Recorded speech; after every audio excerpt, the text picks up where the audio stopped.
हमने अपनी ज़िंदगी में कभी ना कभी ये तो दवाइयाँ इस्तेमाल करी ही होती हैं। किसी को इंजेक्शन लगवाने से डर लगता है तो किसी को टेबलेट्स खाने से उल्टी आती है। तो ऐसे कौन कौन से तरीके होते हैं जिनसे हम मेडिसिन को ले सकते हैं और दवाइयों का हमारी बॉडी पे असर होता है। तो हम आज उन्हीं रूट्स ऑफ मेडिसिन के बारे में बात करेंगे। मैं हूँ आपका होस्ट लोकेश दीक्षित और आप देख रहे हैं टेंशन गेट आउट। तो आइए शुरू करते हैं।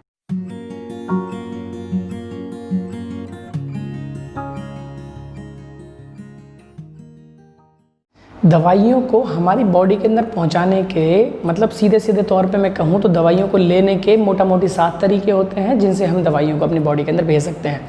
जिनमें सबसे पहला जो तरीका होता है वो होता है ओरली, यानी कि मुंह के द्वारा।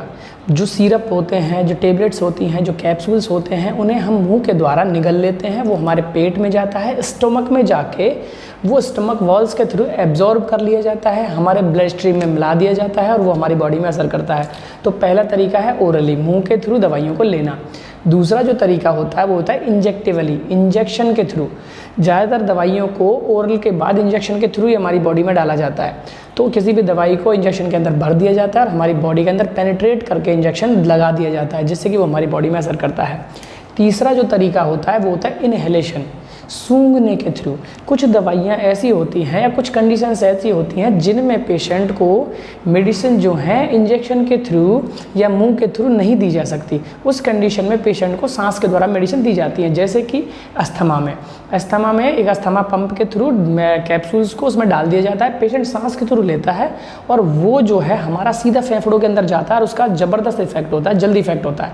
दूसरा, जैसे कुछ न्यूबॉर्न बेबीज़ होते हैं, छोटे बच्चे होते हैं, वो टेबलेट्स को नहीं खा सकते। उस कंडीशन में उनको नेबुलाइजर मशीन के थ्रू और इंजेक्शन को या फिर मेडिसिन को उसमें डाल दिया जाता है, सांस के थ्रू उनके फेफड़ों में पहुंचा दिया जाता है, जैसे कि निमोनिया वगैरह में उसका इफेक्ट भी बहुत अच्छा होता है। जो इनहेलेशन के थ्रू मेडिसिन होती हैं उनका इफेक्ट जल्दी होता है, सेफ होता है और वो उनसे काम करती हैं जिनमें कोई और दवाइयाँ काम नहीं करती।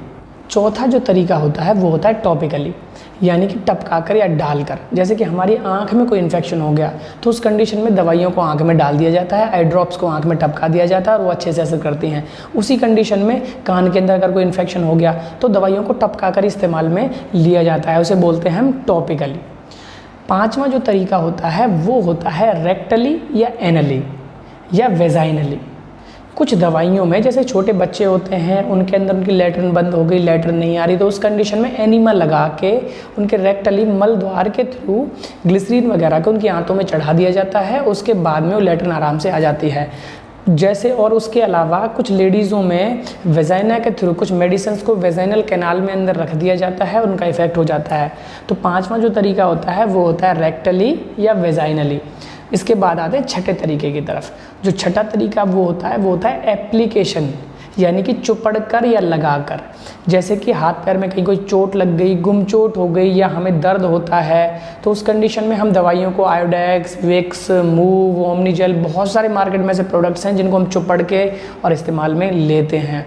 कुछ स्प्रेज भी ऐसे आते हैं जिन्हें हम ऊपर से छिड़क लेते हैं और हमारी स्किन के थ्रू उन्हें एब्जॉर्ब कर लिया जाता है, उनका अच्छे से असर हमें मिल जाता है।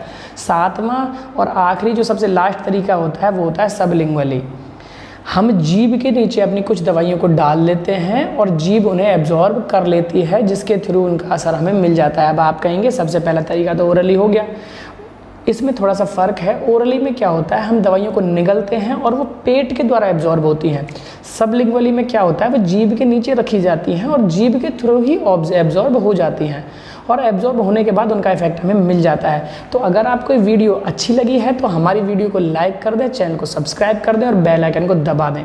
नमस्कार दोस्तों, जय भारत, वंदे मातरम।